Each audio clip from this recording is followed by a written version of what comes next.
오늘 저희가 함께 깊이 파고 들어볼 책, 바로 법륜 스님의 혁명가 붓다입니다. 네, 제목부터가 굉장히 도발적이죠. 혁명가라니요. 맞아요.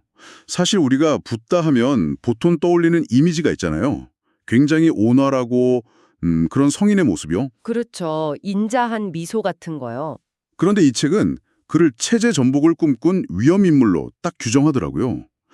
대체 2600년 전에 그의 어떤 생각이 지배계급을 그렇게 두려움에 떨게 했을까요? 바로 그 혁명가라는 키워드가 이 책 전체를 관통하는 핵심입니다.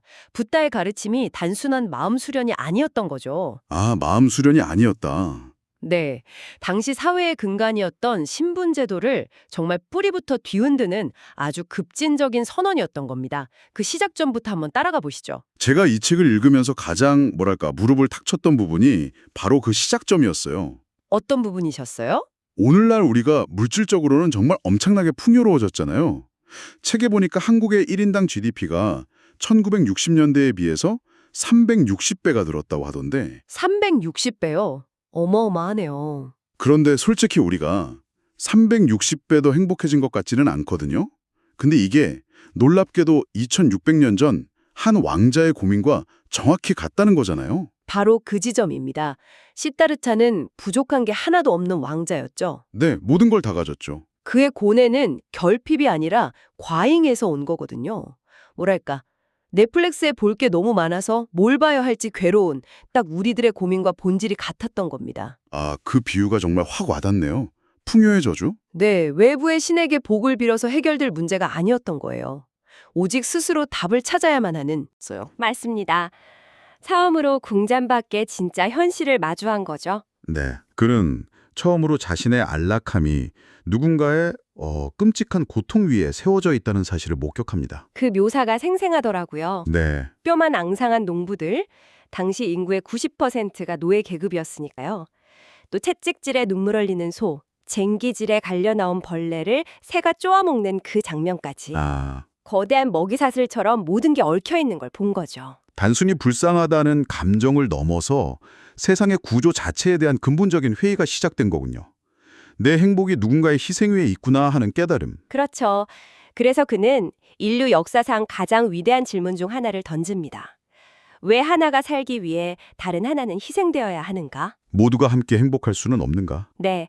하지만 주변 어른들은 뭐라고 했죠? 쓸데없는 생각이다. 세상은 원래 그런 것이다. 아무도 답을 주지 못했군요. 못했죠. 그 쓸데없는 생각이 왜 그렇게까지 위험한 생각이었는지를 알려면 역시 당시 사회 배경을 봐야겠네요. 그렇습니다. 당시 인도는 브라만 신화로 정당화된 절대적인 카스트 제도 사회였습니다. 사제, 왕족, 상인, 노예. 태어날 때 정해진 신분은 죽을 때까지 바꿀 수 없었어요. 운명론이 그냥 사회 전체를 지배하고 있었던 거네요. 맞습니다. 당신이 겪는 고통은 당신 탓이 아니다. 전생에 엇보이거나 신의 뜻이다. 이렇게 가르쳤죠. 그럼 사람들은 고통을 그냥 숙명으로 받아들였겠네요. 벗어날 수 없다고 생각하고. 바로 그겁니다. 그런 사회에 대고 붓다가 외친 거예요. 운명은 정해져 있지 않다. 와, 당신의 고통은 신의 뜻도 업보도 아닌 단지 무지, 모르는 것 때문이다. 그러니 누구든 심지어 노예나 여성조차도 깨달으면 스스로 운명을 바꿀 수 있다. 이제야 알겠습니다. 지배층 입장에서는 모두가 평등하게 해탈할 수 있다는 말이 노예들이 더 이상 노예로 살지 않아도 된다는 뜻으로 들렸겠군요. 그렇죠. 이건 거의 반란선동이나 다름없는 거죠. 체제에 대한 정면 도전이었네요. 정확합니다. 붓다의 가르침은 철학을 넘어선 사회 시스템에 대한 혁명적 선언이었던 겁니다.